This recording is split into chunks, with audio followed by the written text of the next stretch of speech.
लग्नाच्या पंक्तीतला किंवा सणासुदीला केला जाणारा मसाले भात किंवा व्हेज पुलाव, त्यासाठी आपण इथे साहित्य बघणार आहोत. तर अशा पद्धतीनं सर्व भाज्या मी चिरून घेतलेल्या आहेत. कांदा, टमॅटो, वाटाणे, मिरची, आलं लसूण, गाजर, फरसबी, फ्लावर आणि इकडे एका बाजूला मी बटाटेसुद्धा साल काढून पाण्यामध्ये भिजत घातलेले आहेत. बारीक अशा फोडी केलेल्या आहेत बटाट्याच्या. त्यासोबतच आपण इथे बासमती तांदूळ घेतला आहे, जो की इंडिया गेटचा आहे. तर अशा पद्धतीने सर्व भाज्या. आता आपण आलं लसूणची पेस्ट करणार आहोत. त्यासोबतच आपण शेंगदाणे, अर्धी वाटी दही ते सुद्धा घेतलेलं आहे. तांदूळ अर्धा किलो घेतलेला आहे अंदाजे, आणि तो स्वच्छ पाण्यामध्ये धुवून मी भिजत घातलेला आहे. तर अशा पद्धतीने सर्व भाज्या आणि तांदूळ आपण भिजत घातलेला आहे. इंडिया गेटचा बासमती तांदूळ घेतलेला आहे, तो सुद्धा 2 वाट्या म्हणजेच अंदाजे अर्धा किलो. गॅसवर आपण पातेलं ठेवूया. 4 चमचे तेल घातलेलं आहे. आता आपण याच्यात बेसिक खडे मसाले घालणार आहोत. जिरे, लवंग, दालचिनी, मिरं आणि वेलची. आता हे सर्व मसाले आपण छान तेलामध्ये परतून घेणार आहोत. आणि बारीक चिरलेला म्हणजे उभा चिरलेला बारीक कांदा आणि हिरवी मिरची ती आपण या फोडणीमध्ये घालणार आहोत. तर अशा पद्धतीने कांदा आणि मिरची तेलामध्ये घालून घ्यायचं.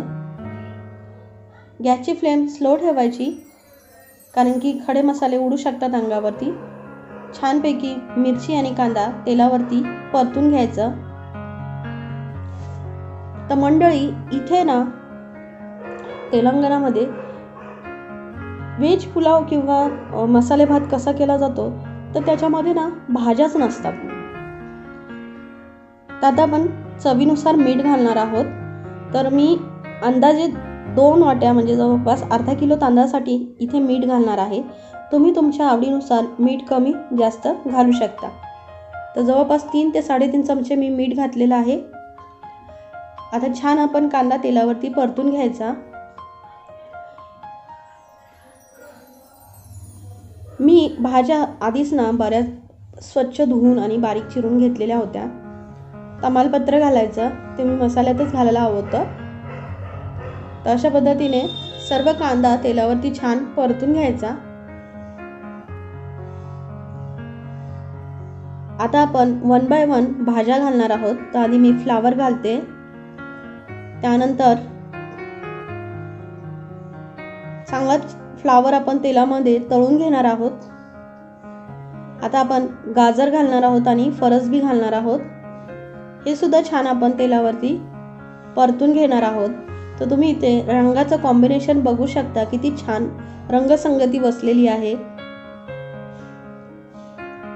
सर्व भाज्या मी अशाच तेलावरती हळूहळू परतून घेणार आहे, कारण की तेलावरती भाज्या छान परतल्या ना तर त्या लवकर कुक होतात आणि तेलाचा चांगला मॉइश्चर ना त्याच्यात उतरतो आणि भाजीला एक चांगली चव येते. तर अशा पद्धतीने सर्व भाज्या मी तेलामध्ये हलक्याशा रंग बदलेपर्यंत परतून घेणार आहे. त्यानंतर बटाटे घालणार आहोत. तर हे बटाटे सुद्धा आपण तेलावरती परतून घ्यायचे. एक एक करून आपण सर्व भाज्या घालणार आहोत आणि तेलावरती छान परतून घेणार आहोत. सेम अशाच पद्धतीने, म्हणजे जर लग्नामध्ये किंवा कार्यामध्ये ना अशाच पद्धतीने भात केला जातो. नंतर आपण वाटाणे घालणार आहोत. हे माझ्याजवळ फ्रोजन मटार होते, ज्याची रेसिपी मी माझ्या लाईव्हमध्ये केली होती. तर हे फ्रोजन मटार आहेत, मी कुठलेही बाहेर विकत आणलेले नाही आहेत, घरी बनवलेले फ्रोजन मटार आहेत. त्यानंतर अर्धी वाटी शेंगदाणे घालणार आहोत. तुम्ही त्या शेंगदाण्यासोबत काजूसुद्धा घालू शकता, आवडीवर आहे. पण मी शेंगदाणे घालते, प्रेफर करते, कारण की लग्नाच्या पंक्तीमध्ये शेंगदाणेच असतात जास्त करून, ज्या लग्न समारंभात केला जातो मसाले भात त्याच्यामध्ये. त्यानंतर आपण आलं लसूण पेस्ट जे ठेचून घेतलं होतं ती घालणार आहोत. तर इथे सर्व आलं लसूण पेस्ट मी घालून घेते आहे अशा पद्धतीने, आणि ती सुद्धा आपण तेलावरती परतून घेणार आहोत. मुद्दामून आलं लसूण पेस्ट मी थोडी उशिरा टाकली, कारण की ना आधीच टाकलं ना तर ते पातेलेला चिकटते, त्यामुळं जेव्हा भाज्या टाकाल ना तेव्हा आलं लसूण पेस्ट टाका आणि तेलामध्ये छान परतून घ्या. तर अशा पद्धतीने छान अशा सर्व भाज्या परतून घेतल्या आहेत. भाज्यांचा रंग तुम्ही बघू शकता हलकासा बदलत चाललेला आहे. म्हणजे गाजरचा रंग दिसत आहे तुम्हाला, फरसबीचा पण हिरवा रंग दिसत आहे. तर आता आपण यामध्ये बारीक चिरलेला जो टोमॅटो आहे तो घालणार आहोत.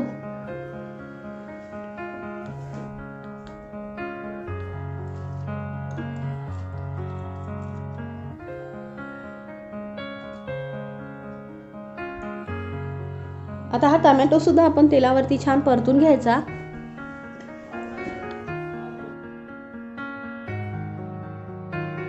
भाज्या छान परतून झाल्यानंतर आपण यामध्ये बेसिक मसाले घालणार आहोत. म्हणजे घरातलंच हळद पावडर घालणार आहोत. तर एक मोठा चमचा हळद पावडर घालणार आहे मी, कारण की भाताची क्वांटिटी आणि भाज्यांची क्वांटिटी जास्त आहे. त्यामुळे 1 चमचा हळद पावडर घालणार आहे. 1 चमचा गरम मसाला पावडर घालणार आहे. आणि दुसरं काही लाल तिखट तुम्हाला आवडीनुसार तुम्ही घालू शकता. फक्त मी हिरवी मिरचीचंच तिखट घालणार आहे, त्यामुळे मी गरम मसाला घातलेला आहे. तुम्हाला हवं तर तुम्ही लाल तिखट मिरची पावडर घालू शकता. आता सर्व आपण एकजीव करून घ्यायचं. भाज्या परतेपर्यंत मी बाजूला एका पातेल्यामध्ये गरम पाणी करायला ठेवलेलं आहे. तर आता भाज्या छान परतल्या तर आपण सोक केलेला तांदूळ आहे, पाणी निथळून घेतलेला तांदूळ आपण घालणार आहोत. सर्व भात घालून घ्यायचा. आता भात घातल्यानंतर आपण इथे अर्धी वाटी दही घेतलं होतं ते दही घालणार आहोत. मी मुद्दामून शेवटीला घातलं दही, कारण की आधी फाटलं असतं, खूप वेळ आपण परतत होतो भाज्या म्हणून. आता तांदूळ घातल्याने त्याचं टेम्परेचर कमी झालं भाताचं आणि म्हणून मी दही घातलं. ते ऑप्शनल आहे, पण त्याने चव खूप छान येते. एकदा नक्की घालून बघा. आणि अशा पद्धतीने सर्व एकजीव करून घ्यायचं. आता हे सर्व आपण एकजीव असं परतून घेतलेलं आहे. तर आता आपण बाजूला जे गरम पाणी ठेवलं होतं ते घालणार आहोत. ही रेसिपी जरी तुम्हाला मोठी वाटली तर कुठेही स्किप न करता बघा, कारण की स्टेप बाय स्टेप सर्व व्यवस्थित माहिती पाहिली तरच तुम्हाला व्यवस्थित रेसिपी जमेल आणि अंदाज येईल. आता आपण तांदूळ बुडेल एवढंच पाणी घालणार आहोत. तर तुम्ही बघू शकता तांदूळ बुडेल एवढंच पाणी घातलेलं आहे मी. तांदळाच्या वर थोडंसं इंच पाणी येईल एवढंच पाणी घातलेलं आहे. आणि छान हलवून घेऊन आपण याला उकळी येऊ देणार आहोत. ऑलरेडी आपला भात सोक झालेला आहे, त्यामुळे भात शिजायला काय फार जास्त वेळ लागणार नाही. तर छान अशी बारीक बारीक उकळी आलेली आहे. तर इथे तुम्ही बघू शकता भात छान उकळतो आहे. तर अशा पद्धतीने भाताला छान उकळी आलेली आहे. 15 ते 20 मिनटं फक्त आपण भात शिजवून घेणार आहोत. वरतून पाणी घालायची काही गरज नाही आहे, कारण की भात आपल्या एवढ्याच पाण्यामध्ये छान शिजलेला आहे. आणि अशा पद्धतीनं भाताची छान उकळी फुटलेली आहे. तुम्ही बघू शकता काय कलर कॉम्बिनेशन आलेलं आहे. आणि आता आपण झाकण ठेवून त्याला 5 ते 7 मिनटं दम देणार आहोत, म्हणजेच दमवरती वाफेवरती शिजवणार आहोत.